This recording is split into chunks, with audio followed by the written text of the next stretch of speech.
আজ আমরা চলে আসছি বাগেরহাট ষাট গম্বুজ মসজিদ। এই মসজিদটা দেখার জন্য আমরা চলে আসছি টিকিট নিয়ে। এই লোক টিকিট ছিঁড়ে দেখেন কি অবস্থা করে দিল, যে ভাবছিলাম এটা দিয়ে আবার পরে ঢুকবো, কিন্তু ঢুকতে দিল না। সুন্দর একটা গেট, এই গেট দিয়ে আমরা ঢুকলাম। গেটের এই সাইডটা দেখেন, ওই যে টয়লেট রয়েছে, পুরুষ এবং নারীদের টয়লেটের ব্যবস্থা কিন্তু আলাদা করা রয়েছে। এবং এই সুন্দর জায়গা যেখানে ঘুরে ঘুরে আপনি দোল খেতে পারবেন, মানে এত সুন্দর একটা পরিবেশ করছে, পুরো পার্কের মতো করে ফেলছে, মানে অবকাশ জীবন করার জন্য। এই যে এখানে চলে আসছি, এসে যে দোল খাচ্ছি কি সুন্দর করে, সুন্দর সুন্দর একটা সিস্টেম করে রাখছে, এখানে বসে বসে দোল খাওয়া যায়। আমার ছোটো ভাই সেও একটু দোল খেয়ে নিচ্ছে, খুব মজা আনন্দ করে আমরা দোল খাচ্ছি। দোল টোল খাওয়ার শেষে যাওয়ার আমরা উঠে যাচ্ছি, দেখি কি যে আরও দুইজন দোল খাচ্ছে। এটা কী সিস্টেম? এটা ছোটো বাচ্চা প্রাইমারি স্কুলে যেটা সিস্টেম করা আছে, দুই পাশে দুইজন বসতে হয়, বাচ্চারা খুব আনন্দ করতেছে। সে আনন্দ করতে করতে তাদের সময় কাটলাম। এখন আমরা একটু ঘুরে দেখবো, সুন্দর একটা জায়গা আমরা একটু এক্সপ্লোর করতে চাই। ষাট গম্বুজ মসজিদ, শুধু যে আপনি মসজিদ সুদর্শন মসজিদ দেখবেন তা না, এই মসজিদের সাথে সাথে আপনি এখানে এসে আপনি আপনার পরিবার নিয়ে কিন্তু অবকাশ যাপন করতে পারবেন, বিশেষ করে অনেক সুন্দর সময় কাটাতে পারবেন। অসাধারণ একটা সুন্দর মানে পরিবেশ করেছে, দুই সাইড দিয়ে সুন্দর সুন্দর গাছ লাগিয়েছে। এই যে রেস্ট হাউস, এটা অসাধারণ একটা জায়গা, এখানে এসে অতিথিরা রেস্ট নিতে পারবে।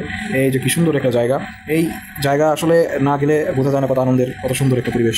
তো এই যে জায়গাটা ষাট গম্বুজ মসজিদ, এটা কিন্তু ইউনেস্কো কর্তৃক একটি স্বীকৃত জায়গা। এটা প্রত্নতাত্ত্বিক নিদর্শন, বাংলাদেশের অন্যতম একটা উল্লেখযোগ্য দর্শনার্থীদের জন্য, পর্যটকদের জন্য একটা সুন্দর একটা জায়গা। এই জায়গাতে আপনি আসলে আপনার যত ক্লান্তি, আপনার যত মানসিক অবসাদ, সেই জায়গা কিন্তু আপনার দূর হয়ে যাবে। এবং আপনি সপ্তাহে কাজকর্ম শেষ করে একবার পরিবার নিয়ে কিন্তু এখানে আসবেন ঘুরতে। এখানে আসলে আপনার মানসিকভাবেও শান্তি বিরাজ করবে, এবং আপনার সারা সপ্তাহের যে মানসিক প্রেশার, সেই প্রেশার কিন্তু দূর হয়ে যাবে। এবং যারা প্রত্নতাত্ত্বিক নিদর্শন নিয়ে গবেষণা করতে আগ্রহী, বা যারা প্রত্নতাত্ত্বিক বিষয়গুলো নিয়ে খুব আগ্রহ প্রকাশ করেন, তারা কিন্তু এখানে এসে আপনাদের যে চিন্তা চেতনা, সেই চিন্তা চেতনাকে আপনারা এখানে বিকাশ করতে পারবেন। কারণ এই যে ষাট গম্বুজ মসজিদ, এটা এত সুন্দর নিখুঁত কারুশিল্পের মাধ্যমে সৃষ্টি করা হয়েছে, যেটা কিন্তু অবিশ্বাস্য একটা ব্যাপার।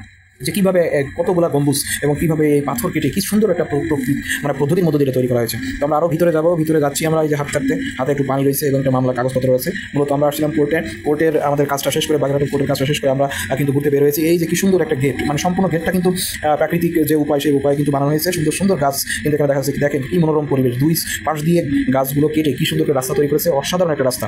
ওই সামনে কিন্তু দেখা যাচ্ছে যে ষাট গম্বুজ মসজিদ। আমরা এখন ওই ষাট গম্বুজ মসজিদের ভেতরে কিন্তু ঢুকবো, এবং মসজিদের ভিতরে ঢুকে আমরা আপনাদেরকে দেখাবো যে কি সুন্দর একটা পরিবেশ, মানে কি চমৎকারভাবে আপনার ভেতরে কিন্তু কাজ করেছে। ভেতরে মনে হয় মার্বেল পাথর দেওয়ার মতো অবস্থা। আমি ভেতরে দেখলাম যে পাথর কেটে কেটে মনে হলো, আমার কাছে মনে হলো যে পাথর কেটে আপনার পিলারগুলো তৈরি করা হয়েছে, এবং গম্বুজগুলো কি নিখুঁতভাবে সেট করা, এটা আপনি যদি না দেখেন আপনি বুঝতে পারবেন না। তো চলেন সাথে দেখা যাক। এই যে দেখেন, ওখানে শত শত বছরের পুরাতন আমরা যেটা বলে রেইন ট্রি, সেই রেইন ট্রি কিন্তু ওখানে আছে। এবং বহু লোক তারা কিন্তু আজানের সময় হয়ে গেছে বলে অনেকে কিন্তু বের হয়ে যাচ্ছে। দুই পাশে দুইটা রেইন ট্রির গাছ আছে এবং সুন্দর করে বসার পরিবেশ করে দিয়েছে। আমরা একটু ভেতরে চলেন, দেখেন যে কি সুন্দর। এখানে কিন্তু লোকজন কিন্তু আছে, অনেক লোকজন। এই হচ্ছে গেট, এই যে এই হচ্ছে গেট। এই গেট দিয়ে মূলত আপনাদেরকে ঢুকতে হবে, ঢুকে কিন্তু আপনাদেরকে এখানে আপনার যেতে হবে। এই যে বহু লোক যাচ্ছে আবার ফিরে আসছে, কারণ নামাজের টাইম হয়ে গেছে, আজান দিয়ে ফেলছে। আমরা অনেক করে আসছি। এই যে ভেতরে দেখেন কি সুন্দর নিখুঁত কাজ, অবাক হয়ে যাবেন। কোনো নাই, রড নাই, কোনো কিছু নাই। এই যে কি সুন্দর করে আপনার শত বছরের পুরাতন এই যে মসজিদটা, কি সুন্দর কারুকাজ, মানে অসাধারণ একটা শিল্প। আপনি যদি না দেখেন আপনি বুঝতে পারবেন না কি সুন্দর করে আপনার উপরে যে আপনার ডোমগুলো কি সুন্দর করে করা হয়েছে।